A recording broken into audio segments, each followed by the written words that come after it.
Dell Technologies is new as of September 7th of this year. It was the combination of Dell and EMC coming together to create the largest privately controlled information technology company in the world. About $75 billion in revenue, 140,000 customers, really an end-to-end solution provider for infrastructure.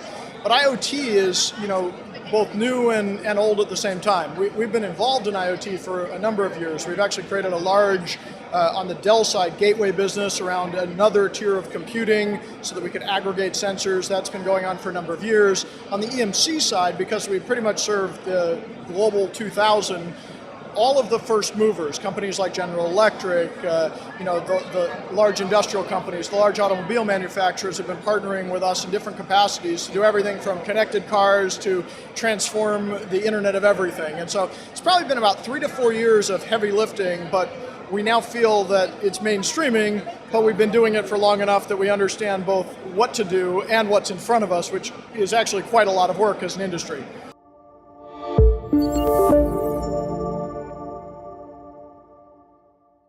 I don't think you can have a digital business plan without acknowledging that part of that digital business is access to more information and more connected devices. And it sounds alien because most digital business plans thought about trying to serve the human being, the human customer, but what they're realizing is that the human is a consolidation point for all of their connected experience. Their connected experience includes everything from health information to social information to the environment that they exist in. And the only way that you can provide that kind of full experience is to extend the understanding of the human being to the environment around them. And to understand the environment around them, you have to play in the IoT world. So whether you're a bank or a healthcare company or an industrial company or even somebody building buildings, you have to be thinking beyond just the end user human consumer and have to start thinking about the physical world around them. That's where the intersection of IoT comes to play. And if you don't have that in your digital business plan, you're probably going to miss one of the most significant parts to that complete picture.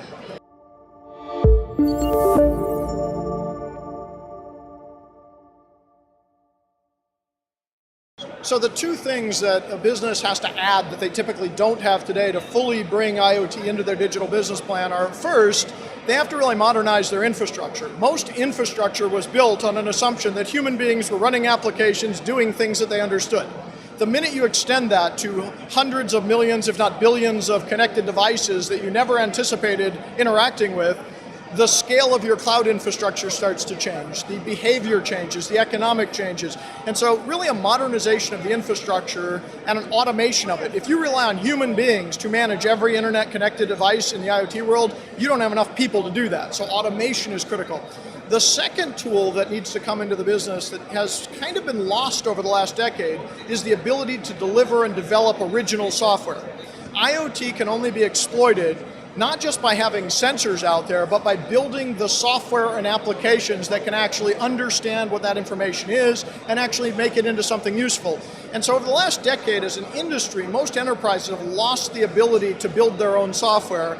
Now reconstituting that capability using modern cloud-native mechanisms, new programming frameworks, new platforms like Cloud Foundry are all part of that second pillar, which is you have to have a new class of infrastructure and you have to have the ability to develop new software that can actually exploit the information and the capabilities of this broader ecosystem that you're a part of.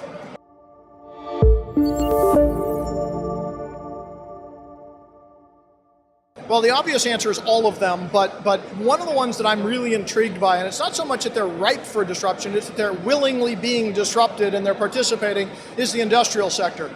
I've worked with industrial companies for probably 30 years, and usually they were very conservative, and it took a long time for them to move. What we've seen is exactly the opposite in IoT. It's not the big banks that are moving fast. They're interesting and moving, but it's the industrial companies, the General Electrics, the Daimlers, they're all in. And they're realizing that if they don't suddenly become software companies, if they don't exploit information, if they don't become Internet of Things companies, they could be disrupted out of existence. And for industrial companies to move that fast, it tells you something is very real about the IoT world and very important. And I think that's a canary in a coal mine for every other industry out there.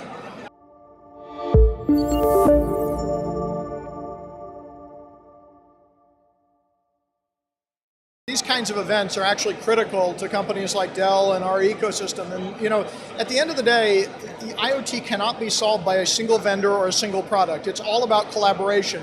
What's fascinating about this type of event is you actually get the consumers of the information, the producers of the information, the services companies, the infrastructure companies, all coming together. Now, normally that's just a good thing to happen, but in this case, it's a critical event because without us all working together, there is no way that we can achieve successful outcomes because infrastructure without applications is meaningless. An IoT backend without the front end is meaningless. A sensor all by itself is not very useful. And so this kind of ecosystem, these kinds of events are absolutely critical for us to catalyze the industry, and candidly, I don't think you can be successful without participating in this type of ecosystem.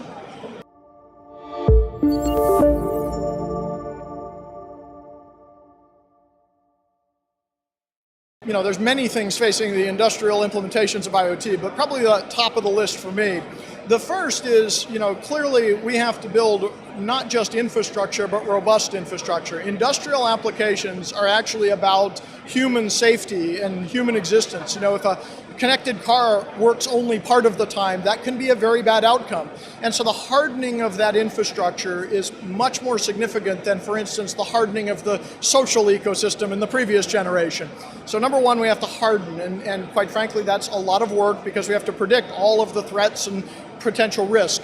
That'll require collaboration, test beds, lots of things that we historically have not done, but are necessary for us to have a successful outcome.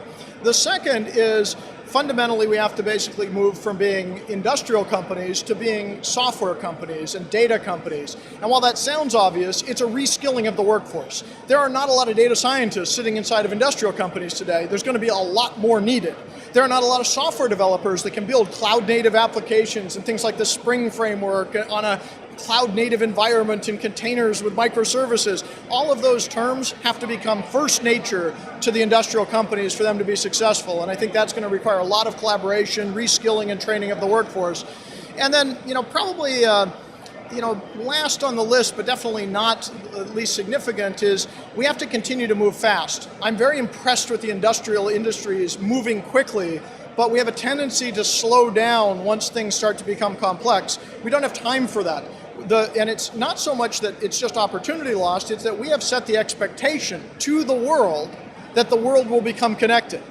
People expect their houses to be smart, their cities to be intelligent, their cars to be autonomous. And if we suddenly decide, we told you it would be 5 years, but it's actually going to be 30, either we get disrupted out of existence because somebody else moves fast, or we disappoint our customers. So speed matters, and that requires persistence and a commitment of resources and energy to make sure that we don't pause and we don't slow down. So those three are probably my big three, but there's probably 30 beyond that because it's a pretty complex ecosystem.